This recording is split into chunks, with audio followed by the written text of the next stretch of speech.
Welcome to You Son of a Witch. This week we have two incredible flash fiction stories.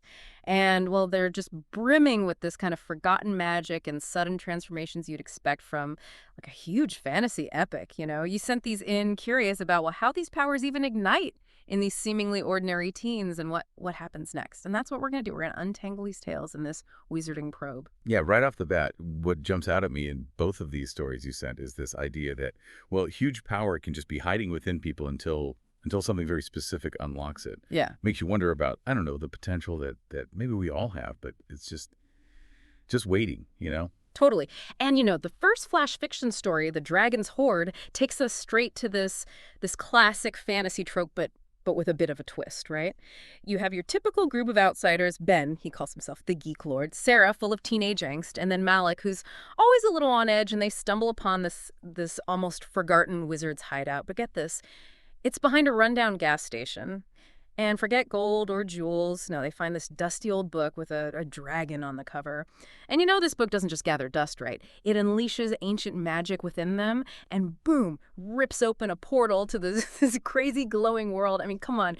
A tear in reality behind a place selling, like, questionable hot dogs? That's starting a magical adventure with a bang. And that juxtaposition, right, that really normal setting with this extraordinary thing happening, it intensifies what's happening to these teens. It turns their normal lives upside down in a snap. This is where it gets really interesting for me.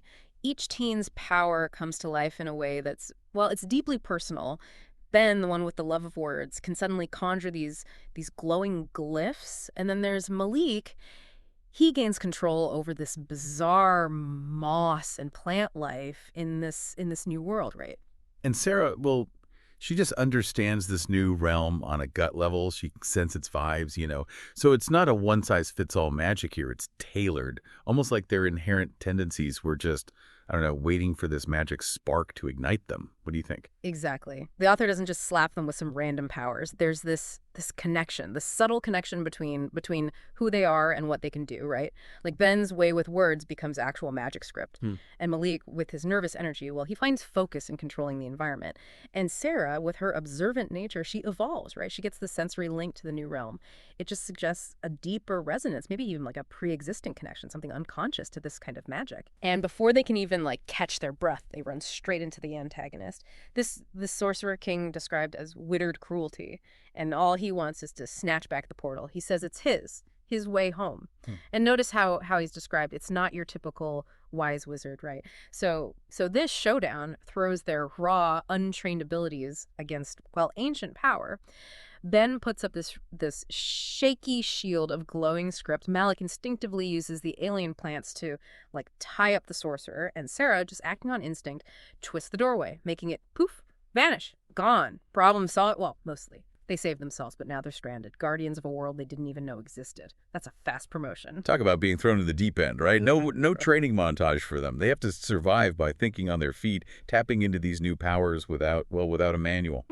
It's also interesting how their individual abilities, they work together, even without any practice. They're a unit because they have to be. And the flash fiction story ends with them back at the gas station. But everything's different now. They've crossed a line. They're not just awkward teens anymore. They're carrying dangerous magic and the responsibility of protecting a mysterious world. And it all happens so fast. That really jumps out. And the feeling that this is just the beginning. Right. So, I mean, you sent us this story. What are your initial thoughts on this sudden weight of responsibility placed on these pretty normal kids?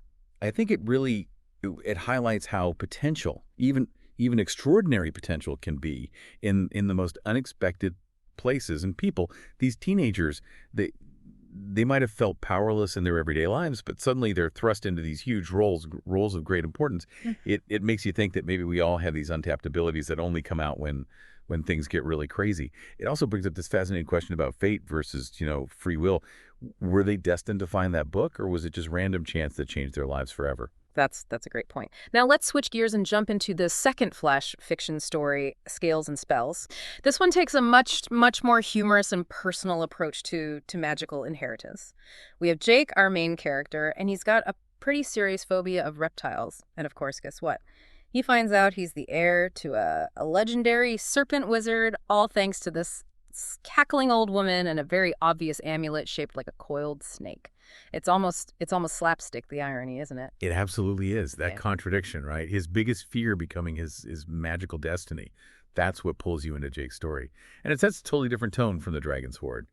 This one's all about humor and personal struggle, but with all the fantasy stuff mixed in. The initial fallout is pure comedy. Jake's dad, trying his best, tries to explain away this whole serpent wizard thing as allergies. Then the amulet activates and their attic transforms into like a snake enthusiast dream come true. It's got serpentine imagery and creepy whispers, and then bam, the big transformation. Jake shifts into this 5 foot serpent, and you can imagine the terror, both his and his dad's. This isn't some gradual mystical thing. It's instant, it's slimy, it's visceral. He's forced to confront his worst nightmare in the most literal way possible. Can you imagine the sheer panic of waking up as the thing that makes your skin crawl? The absurdity of the situation is definitely played for laughs, but it serves a purpose in the story. This sudden, uncontrollable change throws Jake headfirst into his magical heritage, right? There's no easing into it. He's a serpent wizard, like it or not. A trial by snake. And his first attempts at using these new abilities, they're less heroic, more like Buster Keaton, dented walls, a traumatized neighbor's cat, the whole 9 yards. But then, fueled by those mysterious whispers and the dusty old books in the attic, every good wizard needs a creepy attic library. Jake starts to understand his heritage and the dangers his ancestor faced. And then, as if on cue, the city is attacked by these creatures described as having iridescent scales and bone, and Jake's instincts, along with the power from the amulet, well, they kick in. It's a great example of how even the clumsiest beginnings can turn into, well, competence when the stakes are high. Right. The humor of him messing up at first makes his eventual heroism so much better. It shows that mastery, even with inherited power, takes time. There's still a learning curve, even though in Jake's case, it's a really, really unusual one. And that's classic storytelling. It's a connection to his lineage, which adds depth to his sudden transformation. And the battle, it's described as this clash of whispers and fangs. Jake, in full serpent form, weaving shields of scales and summoning spectral serpents. It's a powerful image, embodying the thing he fears to protect others. And guess what? His phobia just vanishes. It's like by becoming the monster, he takes away its power over him, literally and figuratively. That's a really insightful point. Oh, okay. By confronting his fears so directly, so intensely, Jake has to completely rethink how he sees snakes. By becoming one, he gains control, and the terror they held for him, it's gone. It's like a metaphor for how facing our fears can actually set us free and make us stronger. And afterwards, there's this really sweet moment with Jake's dad. After the initial shock and the allergies explanation, he expresses this quirky pride in his son's, well, bizarre new talents. The flash fiction story ends with Jake realizing that even though his destiny is totally inconvenient, being a snake-shifting hero has its appeal, especially with his dad, a little bewildered but totally supportive in his corner. So looking back at this story, what does it say about how we face our fears and find hidden potential in unexpected ways?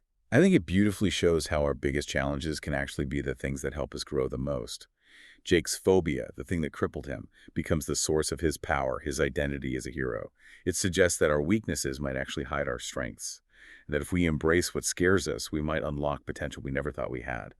And the relationship with his dad, it adds this layer of humanity to the fantasy. It reminds us that even when things get crazy, human connection and acceptance are so important. So in these two flash fiction stories you brought to our wizarding probe, we see regular teenagers thrown into these extraordinary situations. They inherit magic powers and face threats right away. The Dragon's Hoard focuses on the discovery of a hidden world and the responsibility of protecting it. Each character's power reflects their connection to that world. And then scales and spells, it's more personal. It's about overcoming fear and embracing this unexpected magical legacy, all with a dose of humor. And what's really interesting is how these fantastical stories touch on things we all experience as humans. Suddenly getting responsibility, facing the unknown, overcoming fears, even if it's not usually in such magical ways, are all things many of us can relate to. These stories make us think about the hidden potential that might be in our own seemingly ordinary lives and how we would react if we encountered something truly extraordinary. We encourage you to revisit these flash fiction stories with these new thoughts in mind. Think about the choices the characters make, their reactions to their powers, and the specific kind of magic they encounter. What would you do if you were them? What parts of their journey stood out to you? And pay attention to what sets off the magic in each story. The book, the amulet, These are the sparks for these huge transformations.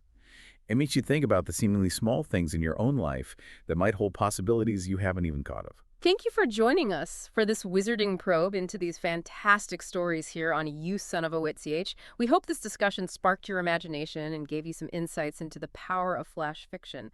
Don't forget to rate and follow You Son of a Witch for more thrilling dives into worlds of wonder and magic. And remember, sometimes the most incredible adventures start in the most unexpected ways.